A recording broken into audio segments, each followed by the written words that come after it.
أعوذ بالله من الشيطان الرجيم بسم الله الرحمن الرحيم ومن أحسن قولا ممن دعا إلى الله وعمل صالحا وقال إنني من المسلمين ادعو إلى سبيل ربك بالحكمة والموعظة الحسنة وجادلهم بالتي هي أحسن إن ربك هو أعلم بمن ضل عن سبيله وهو أعلم بالمهتدين. Assalamu alaikum, ladies and gentlemen. My name is Shuaib Abdullahi, but most people call me Babs Bush. Now, first of all, these so-called scholars will tell you the Quran is perfect and complete.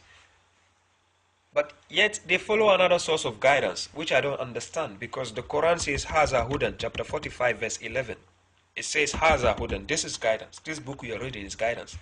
Chapter 2, verse 2, it says, Zalika al-kitabu la rayba fihi hudan lil muttaqin. It says guidance for the pious. That is the people who fear God, the pious.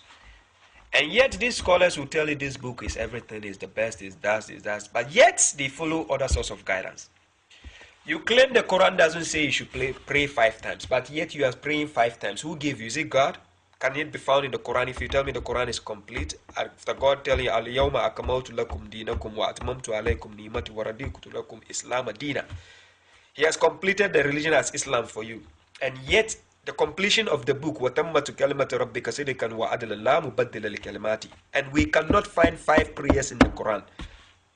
And you are doing 5 prayers. You tell me the Quran is complete. And I cannot find it inside. What is wrong with your logic? If it's complete and you cannot find 5 prayers, automatically you are telling me the Quran is not complete.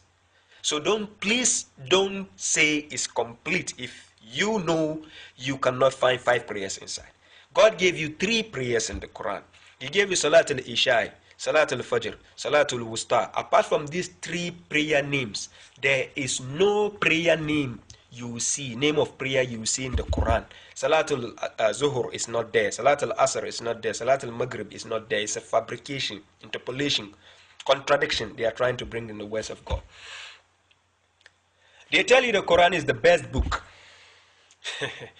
Yet without Hadith, the Quran is useless. This is what they will tell.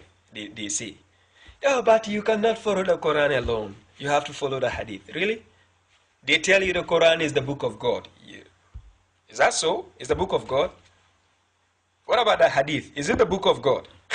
Hatu burhanakum in kuntum sadiqin. Bring your proof. Let's see if the Hadith is the book of God. You say the Quran is the book of God, right? No contradictions inside. Whatever comes from God, there's no contradiction. Yet there are contradictions in your Hadith. And yet you are still exhorting the people to follow the Hadith. They will ask you, oh, so if you don't follow the Hadith, how do you practice your religion? You see how ignorant they are? It means they don't know the Quran. If you know the Quran, you will not be asking these questions. وَكُلَّ شَيْءٍ فَصَّلْنَاهُ تَفْصِيلًا. God has already explained everything in the book. If you don't understand the book, it means you are not knowledgeable. Kitabun fusilat ayatu Qur'anan Arabiyan liqawmi ya'lamun. If you are not part of those who know, please draw back, find knowledge before you approach the Quran. I, Shuaib Abdullahi, I thank God for the favor He has given me, has blessed me with the knowledge of the book. As He says, Qul Rabbi zidni ilman. And I always pray asking for God. He says, Wala yu'ituna bi shay'in min ilmihi illa bima sha. You cannot encompass anything from His knowledge except what He wills. So by the will of God, you need to pray to God to give you that knowledge. And He has given me, mashallah. Thank God for that. Let any scholar, whether from Africa, whether from Europe, whether from America, whether Arabian, whether English speaking, whether African, whatever you are, come out to prove me, Shuaib Abdullahi, wrong.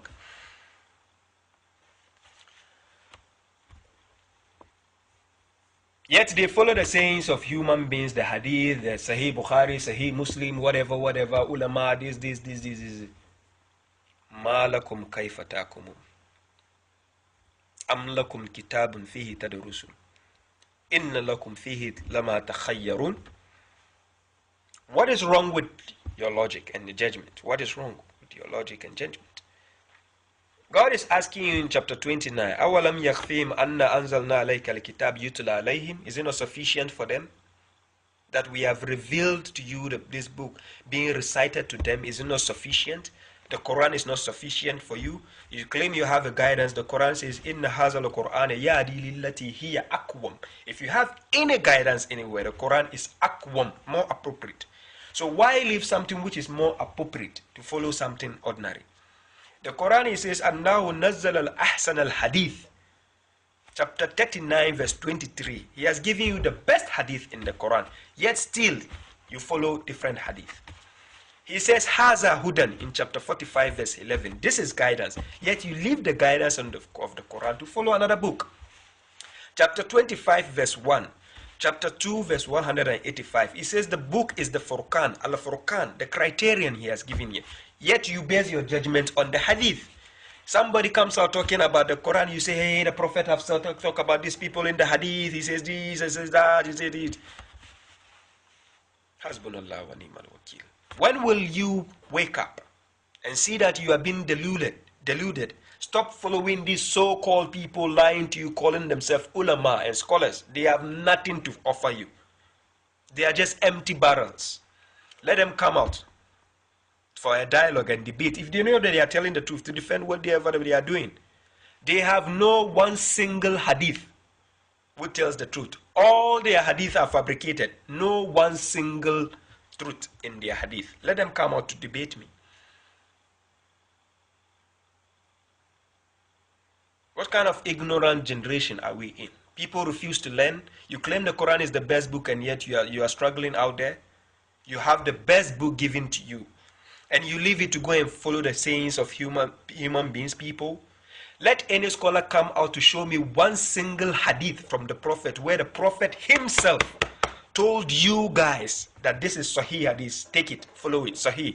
This is Da'if, don't follow it. You don't have it. Is it not your so-called scholars, the Imam Albani, who decides which hadith you guys have to follow and chooses this for you and says this is Sahih? The Shiites, the Shia has their own hadith, which the Sunnis don't believe. The Sufis, the Tariqah to Tijaniyat, all the groups, they all have their own hadith they claim is from the Prophet. What are you trying to tell me? The Prophet is the hypocrite or what? Is that what you are trying to tell us? Now, chapter 6, verse 159. He says, "Inna allazina farraqu dinahu wa kanu shi'an lasta minhu fi shay innama amru ila Allah." Those who differentiate their religions and become sects are not with you in anything. Lasta minhum fi shay. That is what God is telling the Prophet. They gave him Islam to follow. He is a Muslim. Go and check chapter 27 and go to verse 91 to 92. Chapter 27, verse 91 to 92. Let's see what Muhammad himself said.